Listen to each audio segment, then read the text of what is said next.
BSc तृतीय वर्ष वाले विद्यार्थियों का पुनः स्वागत है। हमने पिछले वीडियो में रबड़ उत्पादक पादपों के बारे में अध्ययन किया था, जिसमें हमने फाइकस इलास्टिका, हिविया ब्राज़िलियेंसिस आदि पादपों के बारे में पढ़ा था। इनका उत्पत्ति, इनका वितरण और किस प्रकार का रबड़ प्राप्त होता है, ये भी हमने पता किया था। और साथ ही साथ इसके रासायनिक, भौतिक गुणों के बारे में हमने बात की थी और इसकी जलवायु, मृदा आदि के बारे में हमने चर्चा की थी। आज हम दो महत्वपूर्ण बिंदुओं पर चर्चा करेंगे जो एग्जामिनेशन के पॉइंट ऑफ व्यू से भी बहुत महत्वपूर्ण है। वो है एक तो लेटेक्स, जिससे रबड़ जो प्राप्त होता है, वो लेटेक्स को इकट्ठा करने की जो विधि है उस पर भी प्रश्न आते हैं।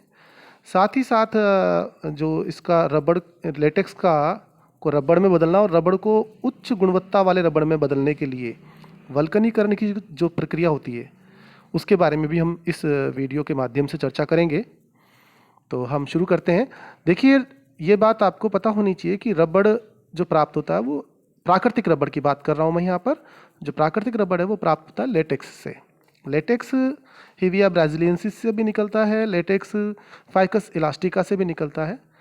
और ये एक प्रकार का सेकेंडरी मेटाबोलाइट्स होता है पादप का, जो कि उप उत्पाद के रूप में बाहर निकलता है और इसी से हम प्राकृतिक रबड़ प्राप्त करते हैं। रबड़ वृक्ष के स्तंभ की कैम्बियम परत से निष्कासित होता है, ये ध्यान रखिएगा आप। अब इसकी विधि क्या है? सर्वप्रथम पादप के तने पर सर्पिलाकार चीरा लगाया जाता है। अच्छा, इसमें यह भी है कि कौन से पादपों से लेटेक्स इकट्ठा करना चाहिए। जिन पादपों की आयु 6 से 7 वर्ष की हो जाए, उन्हीं से अच्छी मात्रा में लेटेक्स का उत्पादन होता है। हीविया का पादप 25 से 30 वर्ष की आयु तक लेटेक्स का उत्पादन करता है। दिन के बजाय रात्रि में लेटेक्स का उत्सर्जन अधिक होता है। और जो सर्पिलाकार जो चीरा लगाया है, उसमें बहते हुए लेटेक्स को लास्ट में चीरे के नीचे पात्र लगा दिया जाता है, उस पात्र में इकट्ठा कर लिया जाता है। तने के आधार भाग में वी आकार का चीरा लगाया जाता है। यहाँ एक बड़ा पात्र लगाया जाता है, जिसमें पूरी रात भर में जो लेटेक्स इकट्ठा होता है उसको प्राप्त किया जाता है।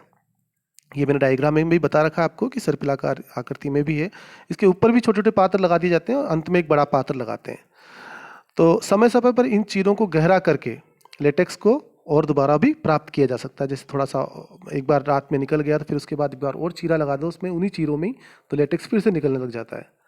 वी आकार के चीरों को कभी कभी सर्पिलाकार चीरों से जोड़ दिया जाता है। इस विधि को हैरिंग अस्थितंत्र कहा जाता है, ये ध्यान रखिएगा। इसको एक नाम दिया गया है इस विधि को कि वी आकार के चीरों को कभी कभी सर्पिलाकार के चीरों से जोड़ दिया जाता है, जिससे जो लेटेक्स है वो ज़्यादा मात्रा में प्राप्त होता है। अब लेटेक्स चीरा कब लगाया जाता है? सुबह सुबह चीरा लगाया जाता है। दोपहर तक लेटेक्स उत्पादन बंद हो जाता है। संध्या काल में पुनः चीरा लगाकर पात्रों को पेड़ पर लगा देते हैं। और प्रातःकाल में स्फीत दाब के कारण लेटेक्स अधिक निकलता है। स्फीत दाब जो होता है, टर्गर प्रेशर, आपने पढ़ा होगा, प्लांट फिजियोलॉजी में इसको पढ़ा होगा, उसके माध्यम से ये लेटेक्स प्राप्त होता है। अब जो पात्रों में जो एकत्रित लेटेक्स है, उसका स्कंदन रोकने के लिए कि वो जम ना जाए, तो उसमें कुछ प्रतिस्कंदक पदार्थ मिलाए जाते हैं, जैसे फार्मेल्डिहाइड, अमोनिया आदि मिलाए जाते हैं, ताकि वो जमे नहीं। अब इसका एक संसाधन करते हैं। लेटेक्स जो प्राप्त हुआ है उससे रबड़, एक तरह से लेटेक्स का संसाधन भी कह सकते हैं और रबड़ का संसाधन भी कह सकते हैं। ये निम्न चरणों में होता है। पहले तो प्राप्त लेटेक्स को छाना जाता है और छाल के टुकड़े, पत्तियां वगैरह जो हैं, जैसे ये हैं, ये सब निकाल दिए जाते हैं। प्योर जो शुद्ध लेटेक्स होता है वही प्राप्त होता है। इस लेटेक्स में फिर पानी मिलाया जाता है ताकि ये थोड़ा सा नम बना रहे, आर्द्र बना रहे। और अब उसके बाद में जब ये लेटेक्स को पानी मिला देते हैं, उसके बाद में लेटेक्स को स्कंदित करने के लिए उसमें अब एसिटिक फॉर्मिक अम्ल मिलाया जाता है। ये इंपॉर्टेंट है। लेटेक्स को स्कंदित करने के लिए उसमें एसिटिक फॉर्मिक अम्ल मिलाया जाता है। इससे स्पंज जैसा नरम गेंद के रूप में रबड़ हमें प्राप्त होता है। इस रबड़ को हम क्रूड रबड़ या स्कंदित रबड़ भी कहते हैं।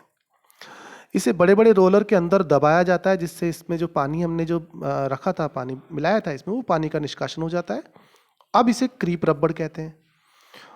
क्रीप रबड़ को 40 से 50 डिग्री टेम्परेचर पर धूम्र कक्षकों में रखा जाता है। धुएं वाले कक्षकों में रखा जाता है। लकड़ी को जला दिया गया और उससे धुआं पैदा किया गया, उन धुएं वाले कक्षों में इस क्रीप रबड़ को रखा जाता है।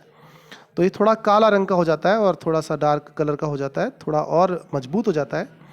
अब इसे स्मोक क्रीप रबड़ कहते हैं। स्मोक क्रीप रबड़, ये थोड़ा प्रत्यास्थ भी होता है इलास्टिसिटी होती है इसमें, और ये अल्प पारदर्शी बन जाता है, भूरे रंग का होता है ये। तो इस प्रकार से जो रबड़ प्राप्त होता है, इसको स्कंदित रबड़ या इसको कहते हैं हम कि रबड़ का संसाधन जो हमने कर दिया, वो इस प्रकार से रबड़ हमें प्राप्त होता है। इसका भी यूज़ हम कर सकते हैं, लेकिन रबड़ की क्वालिटी को बढ़ाने के लिए और भी अधिक अच्छा उसका यूज़ हो सके, उससे टायर बनाए जा सकें, या जो भारी जो मशीनरी है उसमें जो रबड़ काम में आता है वो बनाए जा सकें, इसके लिए रबड़ का वल्कनीकरण बहुत ज़रूरी होता है। अब ये रबड़ का वल्कनीकरण किस प्रकार से होता है? संसाधन से प्राप्त रबड़ कम ताप पर भंगुर होता है, नहीं, अगर थोड़ी ठंड पड़ जाए, ज़्यादा बहुत ठंड पड़ जाए तो रबड़ बिखर भी सकता है। इस पर अगर चोट मारी जाए तो एकदम बिखर जाता है, पत्थर की तरह टुकड़े हो जाते हैं इसके। तो इसे व्यावसायिक दृष्टि से चिरस्थायी या तापरोधी व लचीला बनाने के लिए इसका वल्कनीकरण किया जाता है, जिसके निम्न चरण है। ये चरण याद रखिएगा और इन्हीं को एग्जाम में लिखिएगा आप लोग। पहले रबड़ में सल्फर को 100:5 के अनुपात में मिलाया जाता है। इस मिश्रण को 140 डिग्री पर 4 घंटे तक गर्म किया जाता है और इसमें सेलेनियम नाइट्रो परऑक्साइड मिलाया जाता है। पुनः उच्च ताप व दाब पर रबड़ को गर्म किया जाता है। इससे व्यावसायिक दृष्टि से अच्छा रबड़ प्राप्त होता है। ये तरीका है रबड़ को के वल्कनीकरण का। और इसी तकनीक की खोज मैंने आपको शुरुआत में भी पिछले वीडियो में बताया था, चार्ल्स गुडियर ने इस तकनीक की खोज की थी। तो इस प्रकार से ये जो रबड़ है हमें प्राप्त होता है। इसके यूजेस आप किताब से देख लीजिएगा, और आपको ये एक तरह का मैं आपको असाइनमेंट दे रहा हूँ कि आप लोग सभी मुझे अपने व्हाट्सएप ग्रुप पर रबड़ के यूजेस जो हैं, हमें जो उपयोग हैं, वो मुझे लिखकर भेजें, क्योंकि आप दैनिक जीवन में काफ़ी रबड़ के उपयोग को देखते हैं। तो अपने अनुभव से और किताब के माध्यम से जो भी इसके उपयोग हैं वो मुझे व्हाट्सएप, मेरे पर्सनल जो व्हाट्सएप नंबर है उस पर आप मुझे इसके उत्तर भेजें कि इसके क्या क्या उपयोग हैं।